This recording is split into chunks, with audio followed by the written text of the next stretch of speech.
विधानसभा अध्यक्ष वासुदेव देवनानी ने जवाहरलाल नेहरू अस्पताल का किया निरीक्षण। लू और तापघात से भर्ती होने वाले मरीजों के लिए अस्पताल की व्यवस्थाओं का लिया जायजा। कैजुअल्टी और वार्डों में जाकर मरीजों से पूछा कुशलक्षेम। विधानसभा अध्यक्ष वासुदेव देवनानी ने शुक्रवार दोपहर संभाग के सबसे बड़े जवाहरलाल नेहरू चिकित्सालय का निरीक्षण किया एवं लू और तापघात से ग्रसित मरीजों के लिए उपलब्ध सुविधाओं का जायजा लिया। कैजुअल्टी परिसर और प्री फैब्रिकेटेड वार्ड में मरीजों के लिए की गई व्यवस्थाओं का भी जायजा लिया।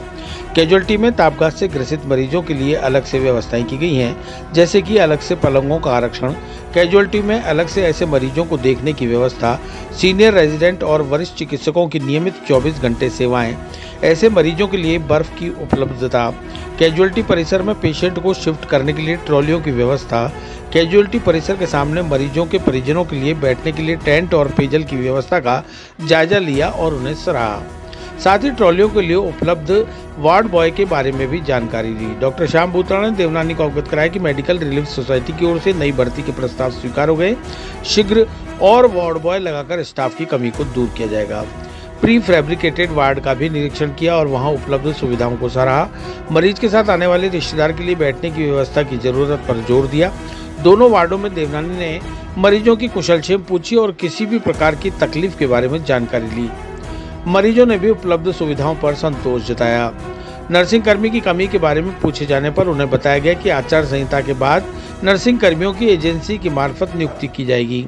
अस्पताल में उपलब्ध सोनोग्राफी जांच में लंबी तारीख दिए जाने पर देवनानी ने सुविधाओं को और अधिक बेहतर बनाने के निर्देश दिए।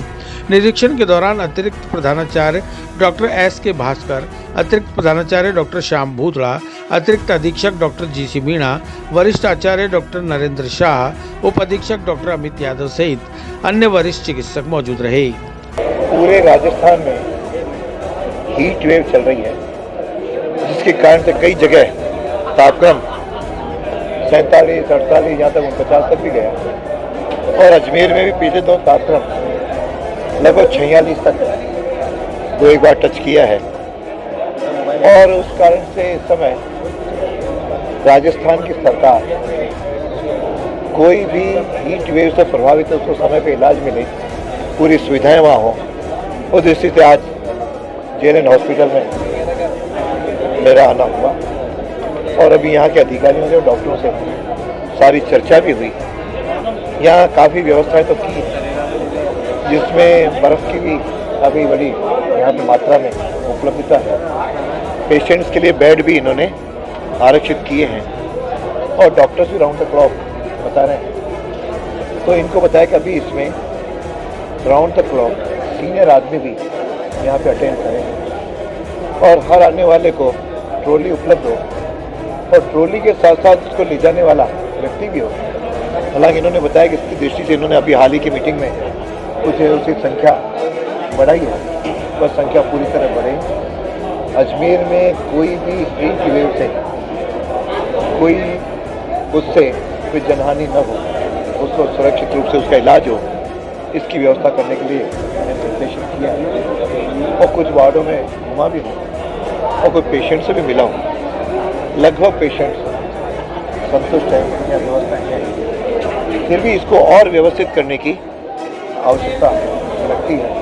ट्रॉली खींचने वाले लोग और लगाएं और डॉक्टर्स भी, senior doctors round the clock उपलब्ध हों। केवल रेजिडेंट या सीनियर रेजिडेंट के भरोसे व्यवस्था नहीं है। सोनोग्राफी की चर्चा आई, उसमें लगभग 6 दिन लोगों को कई बार तारीख मिल रही है, जो निश्चित से उचित नहीं है।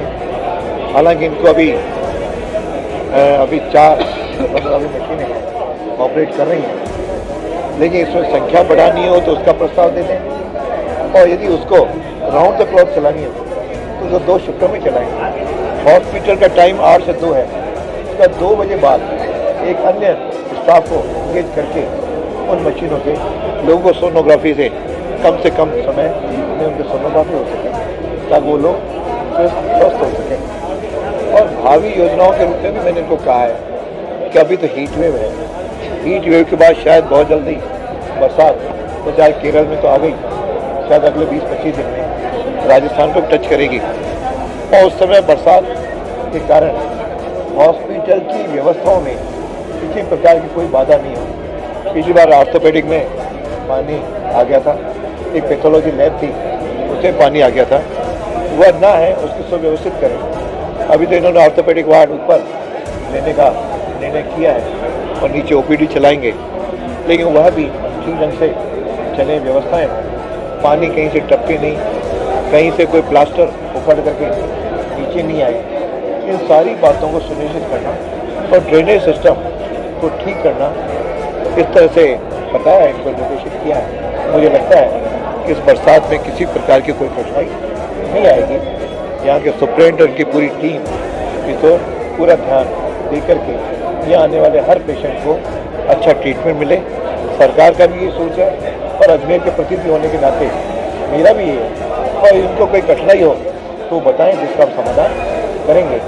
और कुल मिलाकर के डॉक्टर्स एक डिवोटी के रूप में पेशेंट को अपना मान करके उसको ट्रीटमेंट दें, किसी प्रकार की कोई दवाइयों की कमी ना आने दें, व्यवस्थाओं की नहीं आने दें, और जो उपलब्ध प्रशासन है, डॉक्टर्स हैं, व्यवस्थाएं, उसका समुचित इसका उपयोग किया जाए। सर से चर्चा की है और इन्होंने अभी जो इमारत से इनकी सोसाइटी की मीटिंग है उससे इन्होंने संख्या बढ़ाने का निर्णय लिया है।